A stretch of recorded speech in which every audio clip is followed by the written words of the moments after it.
Reading the Times for Tuesday, January 21st, 2020. Reading the Times for Tuesday, January 21st, 2020. McConnell pushes to speed impeachment trial as Trump requests swift acquittal. Senator Mitch McConnell, the majority leader, unveiled ground rules on Monday for President Trump's impeachment trial that would attempt to speed the proceeding along and refused to admit the evidence against the president unearthed by the House without a separate vote. Mr. Trump's lawyer dismissed the validity of both articles of impeachment lodged against him, abuse of power and obstruction of Congress, because they do not state any specific violation of the law, advancing a constrained and widely rejected interpretation of the power to impeach a president. The rules left open the possibility that the Senate could only decline to hear new evidence not uncovered in the House impeachment inquiry, but could also sidestep considering the House case against Mr. Trump altogether, although such a vote is considered unlikely.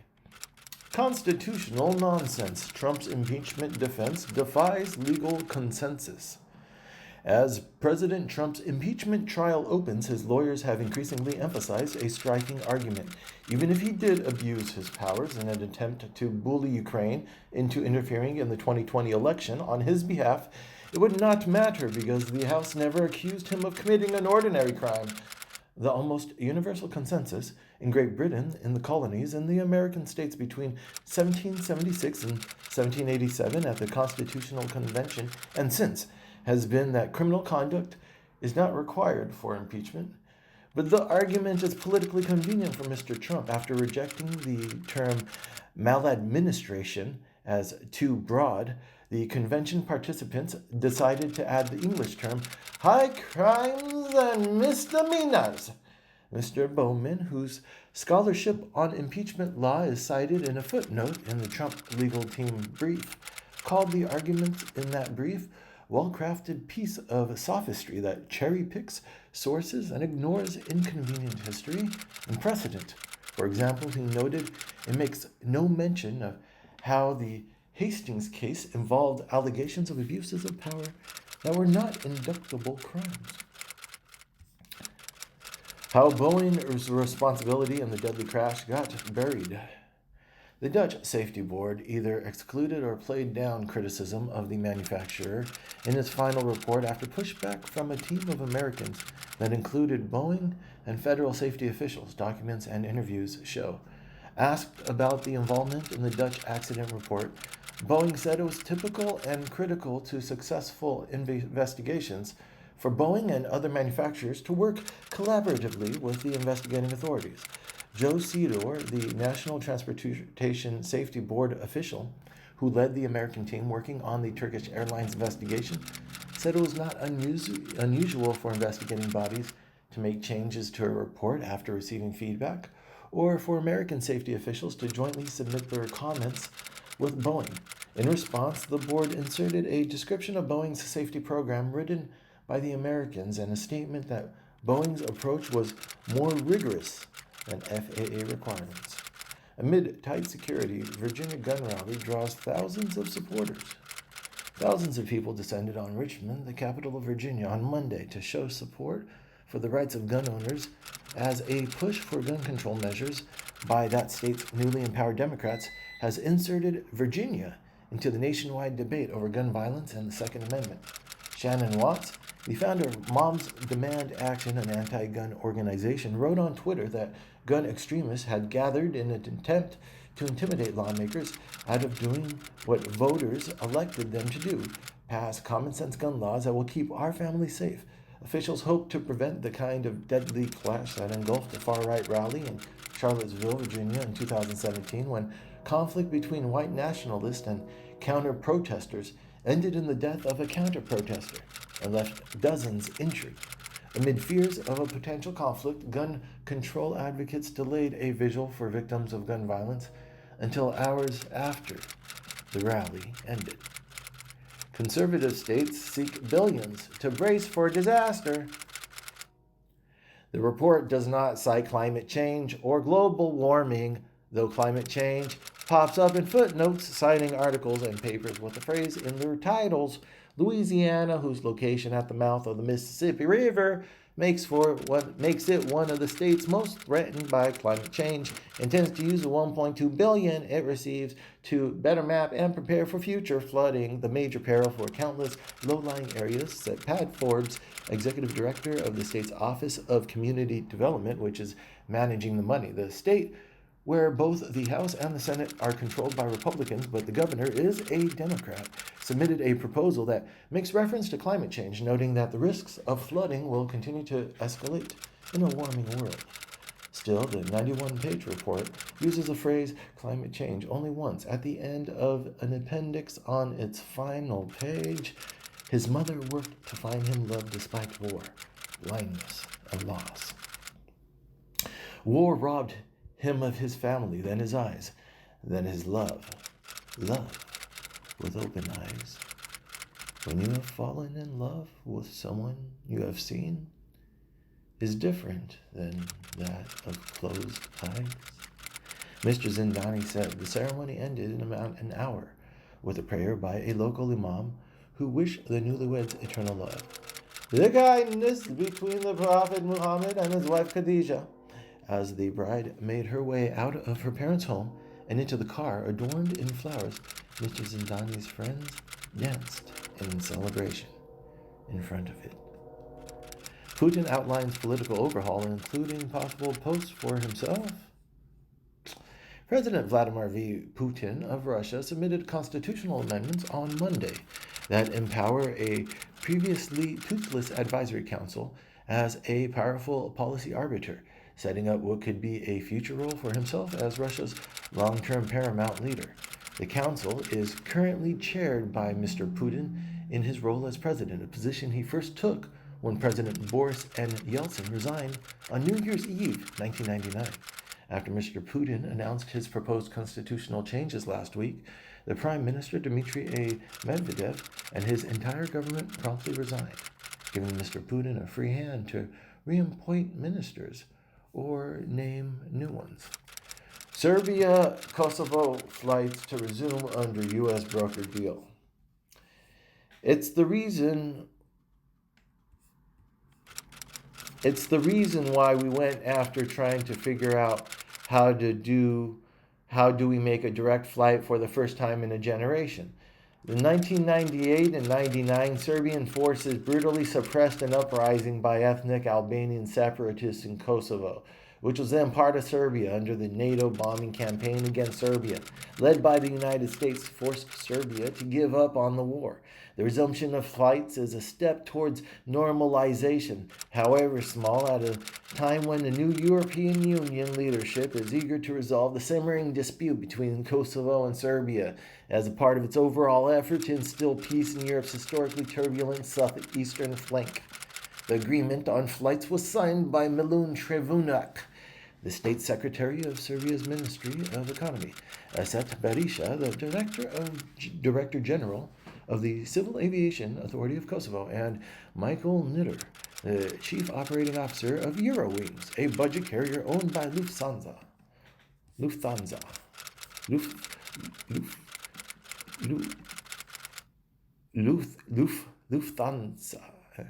Union leader emerges as public face of French strike. Mr. Martinez has been the Mr. No of the strike, aimed at stopping Mr. Macron's ambition to overhaul France's pension system. Mr. Martinez, pushing the strike ever forward, has become one of Mr. Macron's biggest headaches. There have been concessions, and the concessions wouldn't have been made if it had not been the strike. Still, he said, Mr. Martinez's uncompromising stand would make it difficult for him to exit the strike looking like a winner. Extradition hearings begin for Meng Wanzhou, Huawei official officer held in Canada. After the city experienced a rare snowstorm, Meng Wanzhou, the Huawei chief financial officer, detained in Vancouver and awaiting an extradition hearing on fraud charges, could be seen playfully throwing a snowball outside her house in what many call a retaliation for the arrest of Miss Meng, one of China's most prominent business executives. China has arrested 2 Canadians, accused them of espionage, and detained them in secret jails, deprived of access to lawyers and their families.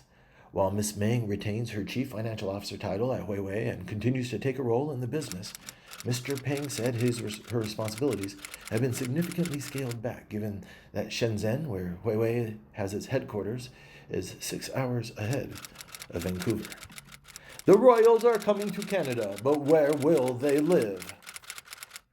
While many Canadians have been assiduously following every twist in the plans of Prince Harry and Meghan, his wife, to take a break from royal duties, the couple may find their plan to live part-time in Canada will, and then be greeted by a great national yawn.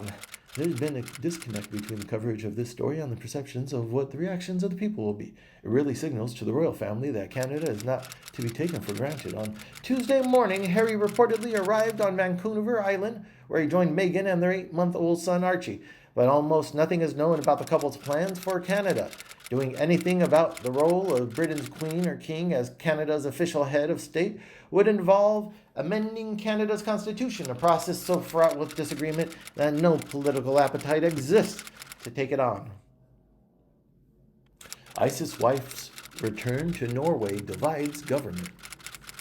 Prime Minister Erna Solberg of Norway told the state broadcaster NRK on Thursday, what is important is that presumably ill child can now get medical treatment in Norway. During a Monday news conference, Ms. Solberg explained that the government originally preferred to just bring the sick child back to the country, but could not separate him from his mother. Under Norway's penal code, raising children with Islamic State territory qualifies as participation in a terrorist organization. Prosecutors argued in the first case against a Norwegian woman who had left for Syria. Mr. Ranstorp said that about 140 people had left Norway for Syria, and that the Scandinavian country had given about 10 returnees severe convictions. Africa's richest woman is barred from her bank and under investigation.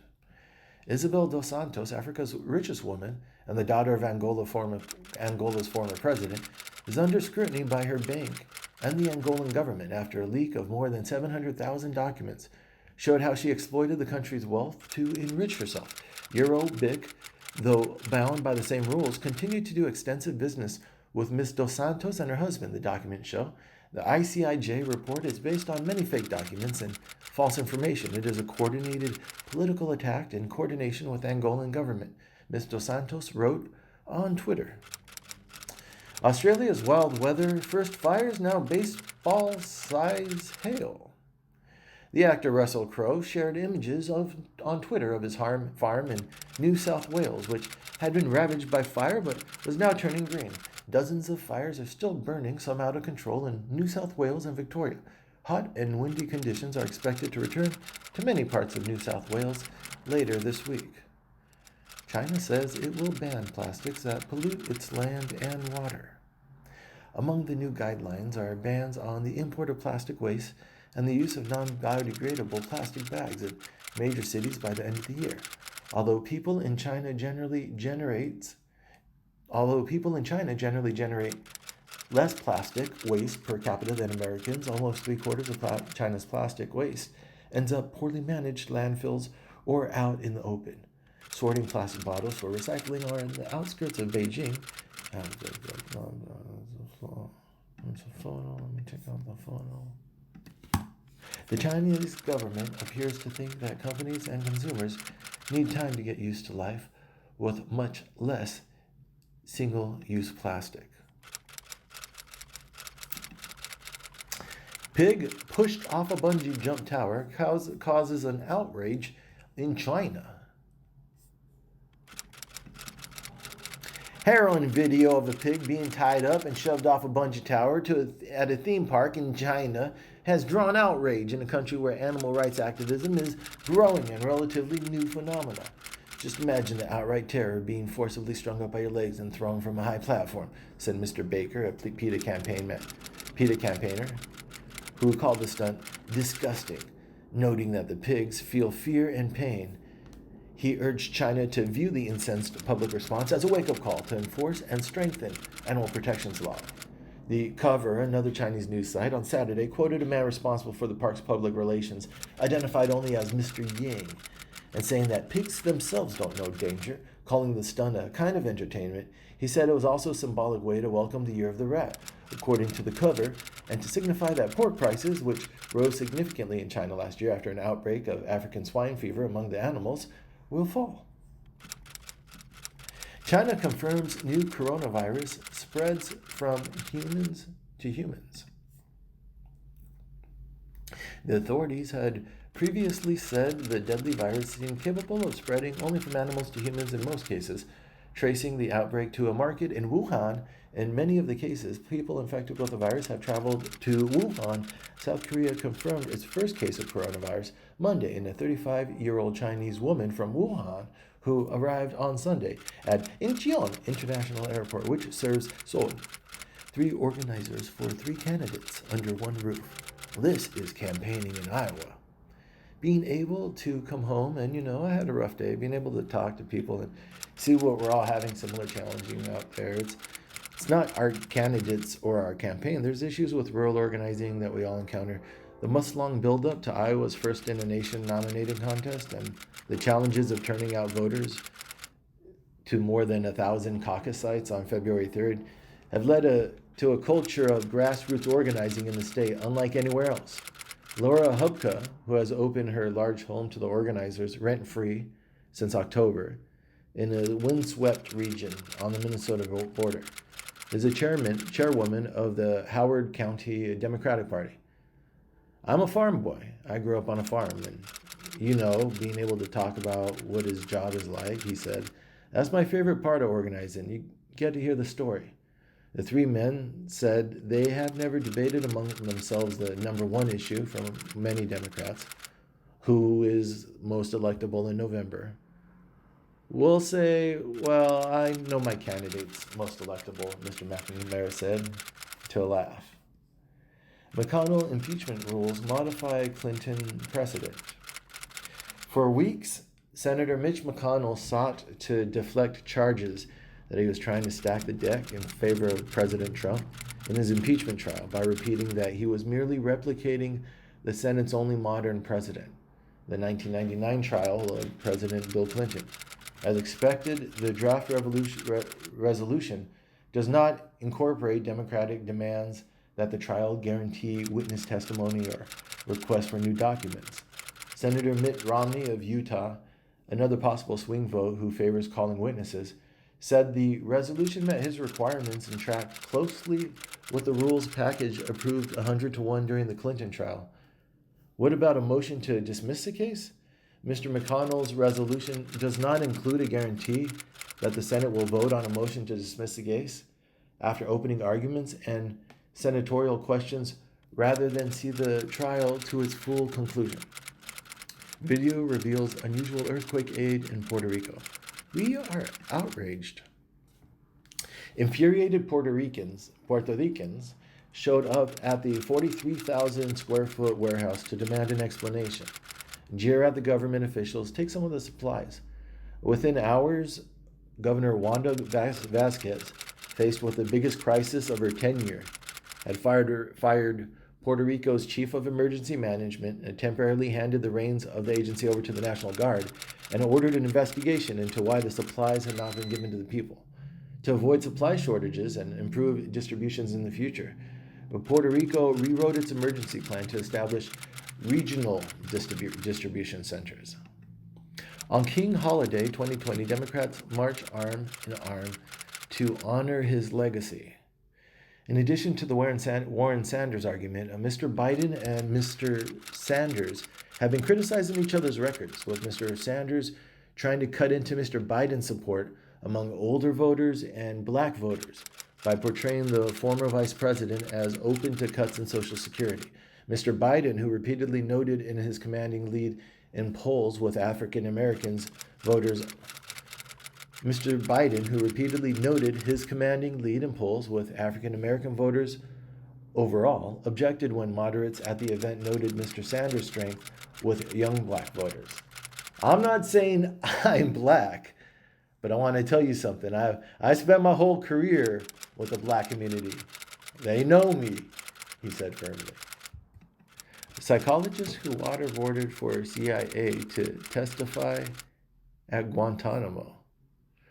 Dr. Mitchell is scheduled to testify starting Tuesday, and if there's time in the 2-week session, Dr. Jessen will testify afterward. Dr. Mitchell said at the time that it was regrettable that one guy died and those other guys were treated badly, but he said he and Dr. Jessen were not responsible for it.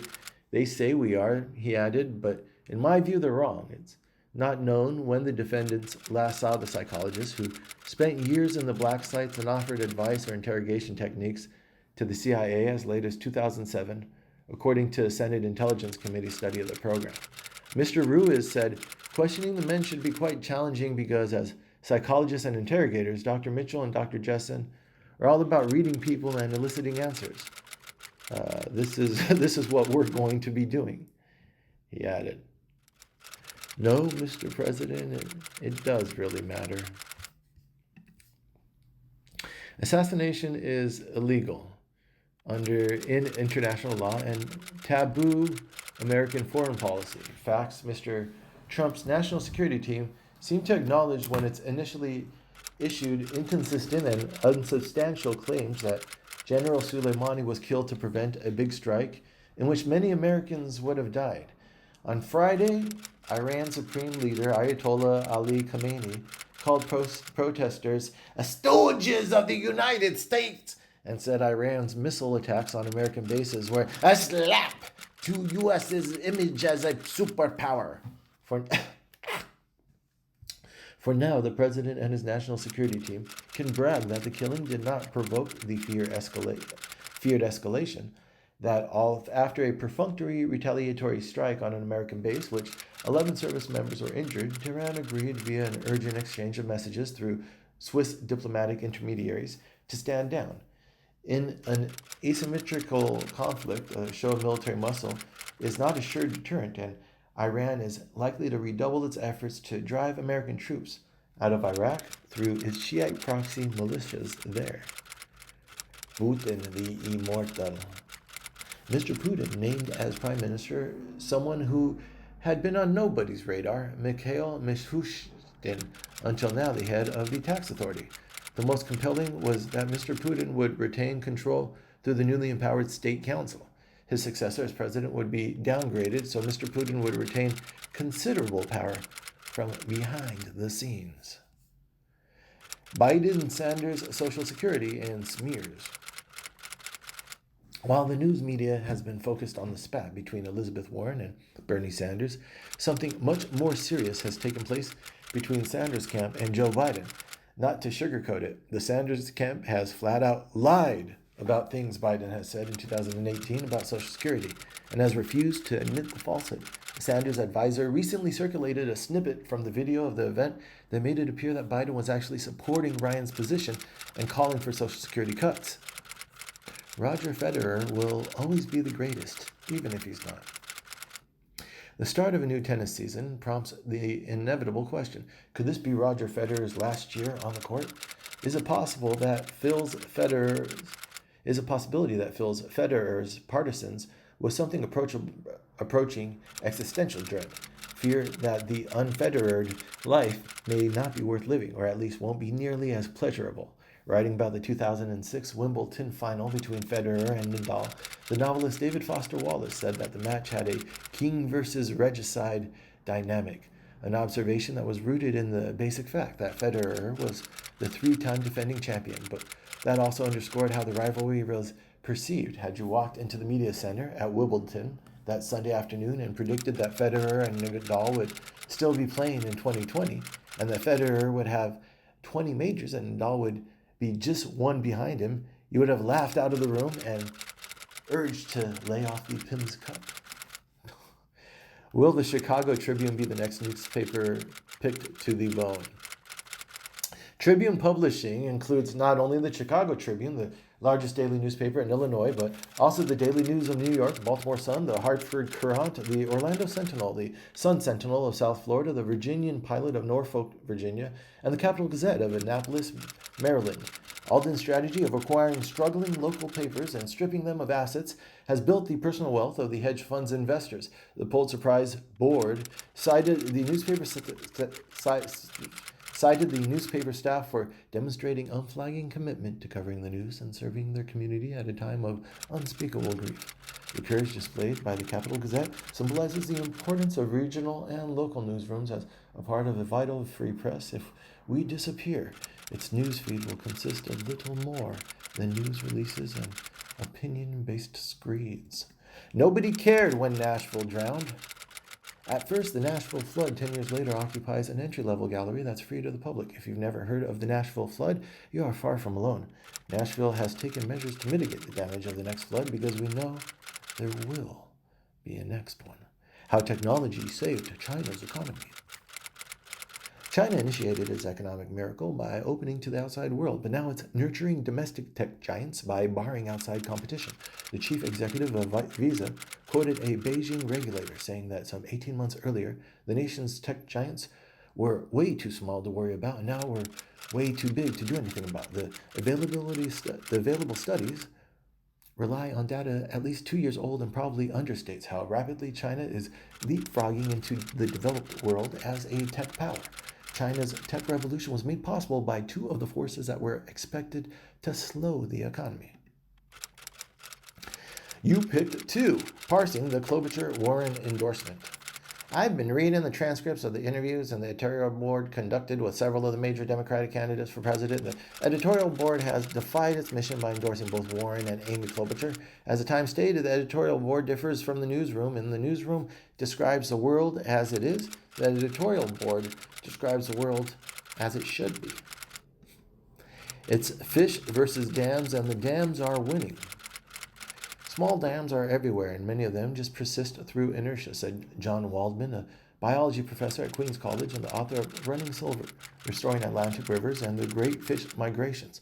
Until recently, no one had the wherewithal or energy to take these things down, while major dams were built throughout the West for hydroelectric power. Many structures dating to the 1700s and 1800s in the East were built for mechanical power.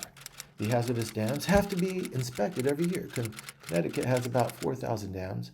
Dr. Jeffard said the majority of those are obsolete. The Department of Environmental Conservation is encouraging landowners to take a hard look at dams. In November, the agency made nearly $1 million available for dam removal, said Kelly Turturro, the department regional director in the lower Hudson Valley. Harvey Weinstein's dark days. Mr. Weinstein, 67, has been all but vanished from the movie industry and no longer speaks with many of his friends and former colleagues, or with his brother Bob, who was also his business partner. One of his remaining friends described him as a leper. His oldest friend and former college roommate, William Corral, said he doesn't have many people left in his life, so I've seen Harvey put an added focus on caring for the people he still does have. Those who would have stayed in touch with Mr. Weinstein have portrayed him as befuddled by the swiftness and severity of his downfall. His supporters say that he had gotten an unpaid consulting job in the country, advising a friend on how to mount a stage production of the hit movie Cinema Paradiso. The judge denied his request to go abroad, but the friend who had known Mr. Weinstein for more than 20 years said the producer was planning in true Hollywood fashion on having a second act to his career. Mysterious fire and death of charity leader rattle a Brooklyn block. Around 2004, Mr. Maitland asked Mr. Littman to take over the charity that his mother, Virginia Maitland Sachs, had started before her death. Around the corner at Imani Caribbean Kitchen and Bar, Lisa Boone, 50, and her friend Angela Panton, 50, each raised a glass to Mr. Littman. Mr. Cannon, an 18-year resident of Fort Greene, said that although he hadn't known Mr. Littman, he was unnerved by news of his death. Trump's China deal creates collateral damage for tech firms. It's like China woke up and said, we've relied too much on the United States. The trade deal does nothing to curtail China's use of subsidies, industrial plans, and state-owned companies, which have helped build formidable industries in steel, wind turbines, and solar panels. In areas where Chinese companies cannot develop or buy technology, companies say some will simply steal their intellectual property. In 2016, another Chinese state-owned company, Fujian Jinhua Integrated Circuit, allegedly worked in concert with a Taiwanese company to steal the American company's design and make them as their own. Nature shows are hot again. On Saturday, the latest big-budget nature documentary series from BBC Studios, 7 Worlds, 1 Planet, will make its debut in the United States across various AMC cable networks like BBC America and Sundance TV. The first installment of the series, which is a follow-up to a recent ratings hit, Planet Earth 2 and New Planet 2, will focus on Australia. It's just the issue of the age. The show that kicked off the gold rush was Planet Earth 2, a 2016 BBC series narrated by Dr. Attenborough. 7 Worlds, 1 Planet, the BBC's latest, includes scenes filmed in 41 countries. The Davos plutocrats warm up to Trump. Whatever the answer, Mr. Scaramucci is convinced it is self-interested. The unspeakable truth is that CEOs and their staff are horrified. On Saturday, the latest big-budget nature documentary series from BBC Studios. What the frickin'? Oh, this one got ruined. We're gonna have to do this one again. This one's technical difficulties. The Davos plutocrats warm up to Trump. As anathema as it may be to some participants, Mr. Trump may be the new Davos man. Even Mr. Trump's most ardent detractors acknowledge that an acceptance of the president is settling in among the Davos crowd. We are all adjusting to his abnormal behavior, said the investor Anthony Scaramucci, Mr. Trump's one-time spokesman turned enemy, who has been a Davos regular for over a decade and hosts a wine testing party that has become a hot ticket for the bold-faced names.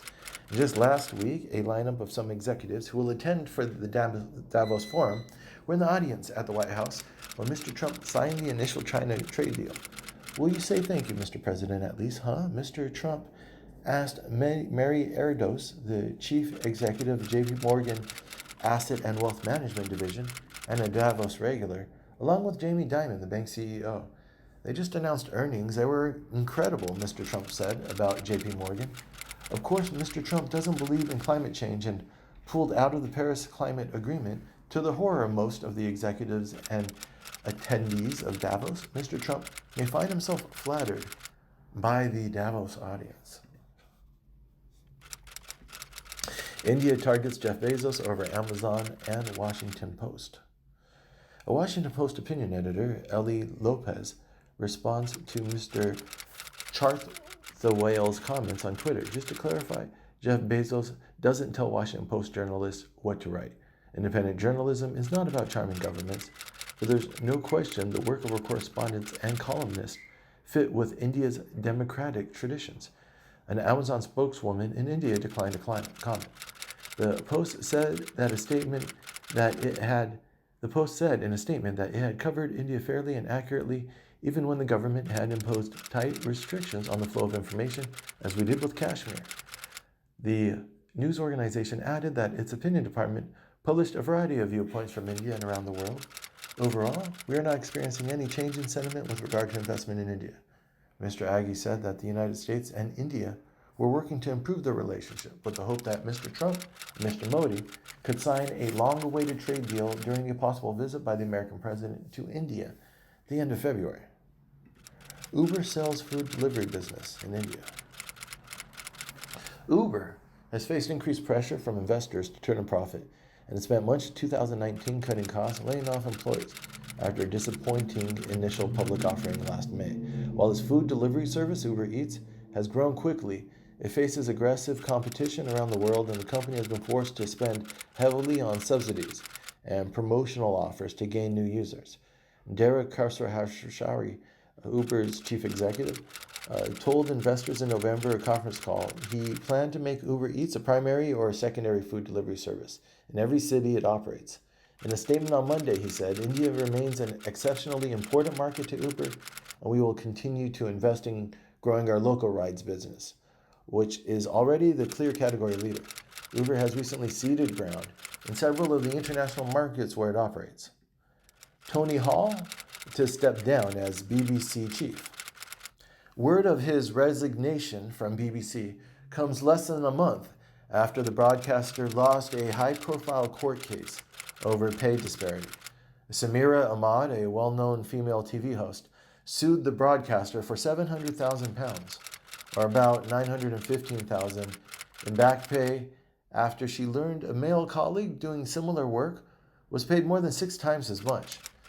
Last year, after a long period of stressful negotiation, I accepted a settlement of £400,000 subject to tax and an apology from BBC for paying me unequally for so many years, she said on Twitter on Sunday, responding to reports that she had received £1 million. Claire Enders, the founder of the telecommunications and media research firm Enders Analysis, said the mounting criticism would make it an especially challenging time to take charge of the BBC. The BBC produces extraordinary amount of news and is bound to keep stepping on people's toes, said Miss Enders in a phone interview. Climate change takes center stage at Davos. BP, the London-based oil company, said it was forming a business with other companies for recycling a type of plastic known as PET that is used in soft drink bottles packaging. Mark Olvera, the chief executive of Snam, an Italian natural gas company, plans to talk about recent experiments in mixing hydrogen, a fuel that does not produce carbon emissions, with natural gas that the company delivers to users, potentially lowering their climate impact. A group of about 20 large chemical companies are working on low-carbon technologies like making chemicals from carbon dioxide and biomass, said Martin Brudermüller, chief executive of a German chemical company, BASF.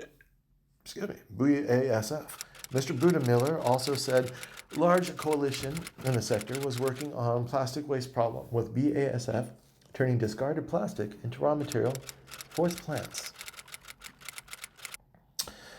Hoping to shape the conversation at Davos, there has been a fair bit of criticism of Davos in the past, questioning about whether the world's elite had the courage to take necessary action in terms of climate change. Davos also brings together phenomenal leaders across sectors, and I believe they have a genuine desire to improve the world. The real question on my mind as I head into Davos is how to marry social innovation with technological innovation to achieve a cohesive and sustainable world. And in Davos, I'll be rubbing shoulders with many chief executives and heads of state who will no doubt acknowledge the importance of tackling climate change.